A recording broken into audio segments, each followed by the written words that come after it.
Okay, so today what we are going to do is we are going to review order of operations. Order of operations. And today is the 20th. And this is going to correlate with number 103.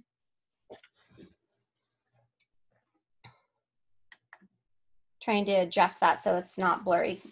Okay, so here we go. This is an example of a type of problem we would have. 6 divided by 2.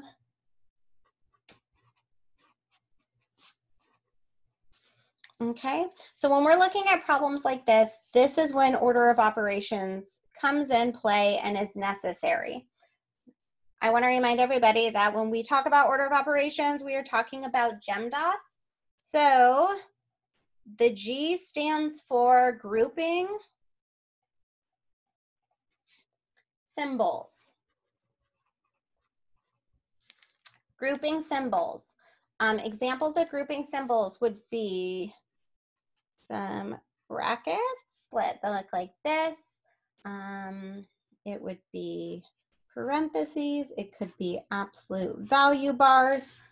And when we see grouping symbols, what that is telling us is to simplify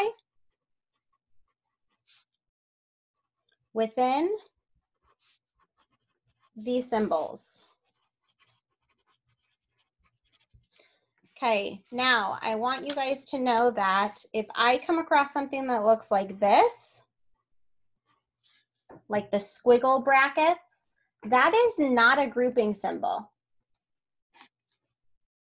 Okay, that is in regards to set notation. So that means something else, and therefore you're not going to use it, or currently, we'll use it later on, and you're not going to refer to this as a grouping symbol. Okay, then we get into E for GEMDAS, which would be my exponents.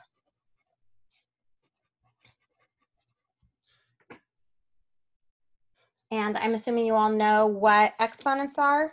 Again, this right here was a set notation. So we're only using that to identify set notation. E is for exponents.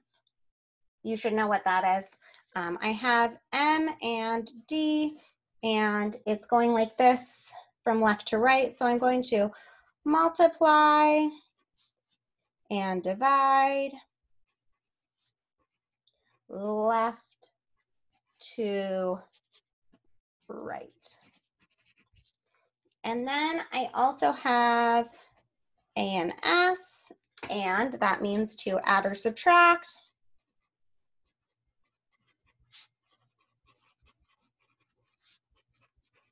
Also going left to right. So what I mean from left to right is that those are interchangeable. So just like you would read a book for English class, we read math from the left to the right, always reading from left to right. So if subtraction came first, going from left to right, I would subtract first. If addition came first, going from left to right, I would add first. So basically, we just need to make sure we are reading the problem going from left to right. Do I have any questions so far? Okay, so then here is an example problem.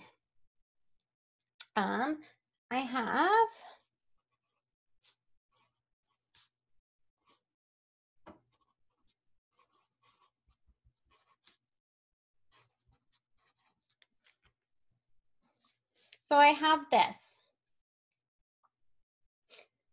When I look at this, the first thing I'm going to do is I'm going to look for my grouping symbols. I'm going to identify if I am able to simplify within. So inside my grouping symbols, I have 36 divided by 6. I should be able to simplify that.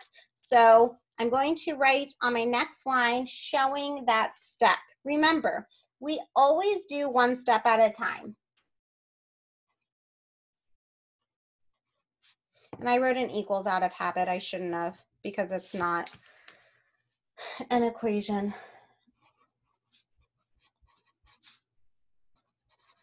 And then I also kept the parentheses here to show that these two things are the same. So I went ahead and did that. That took care of my grouping symbols. My next step is to take care of my exponents. So I have 10 minus 5 times 2 squared, which would give me 4, plus 6 minus 3. Now from here, I go ahead and I'm going to look for multiplying and dividing, reading left from right. So when I read across, I have one multiplication problem here, which would be the 5 times 4. So I'm going to go ahead and I'm going to write 10 minus 5 times 4 made 20, plus 6 minus 3. Now I'm going to read left to right. Again, I'm going to do whatever comes first, adding and subtracting wise. So I have 10 minus 20. That is going to give me negative 10 plus 6 minus 3. Reading left to right again, negative 10 plus 6 makes negative 4 minus 3. And then negative 4 minus 3 would give me a negative 7.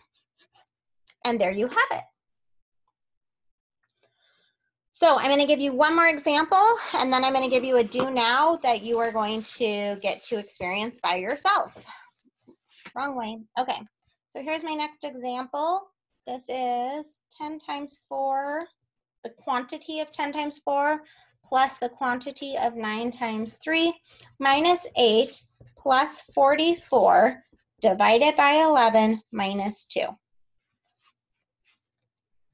So again, I'm going to read from left to right, and I'm starting with my grouping symbols. So the first thing I have is this parenthesis here, so I'm going to simplify what's inside, and that is going to give me 40 plus, I have another grouping symbol here, so I'm going to simplify what's inside, 27, and then I'm going to rewrite the rest of my problem.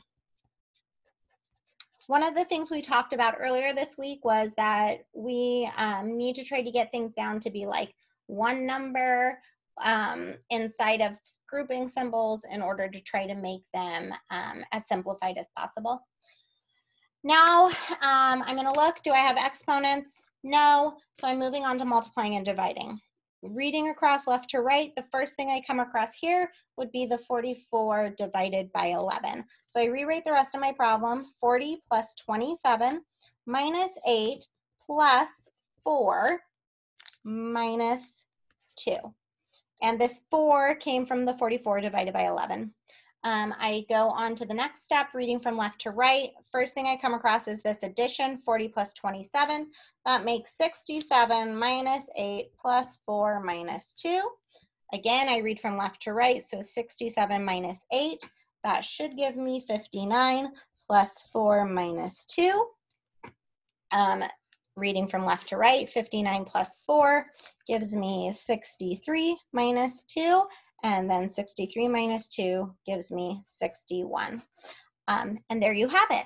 One of the things I did comment a lot about people's homework from lesson number 101 was people were writing horizontally across the page, like working their math problem going across the page. Please never, ever, ever do that. So you need to see here how each step is going down the page. We always do our work going vertically. So this is vertically, not horizontally, not a string of numbers going across the page like this. So please keep that in mind when you're working this out. Also, please notice I did one step at a time. Even though you might think you can do more at once, you need to do one at a time, because in a more challenging problem, it will definitely cause you problems if you don't. So there you have it.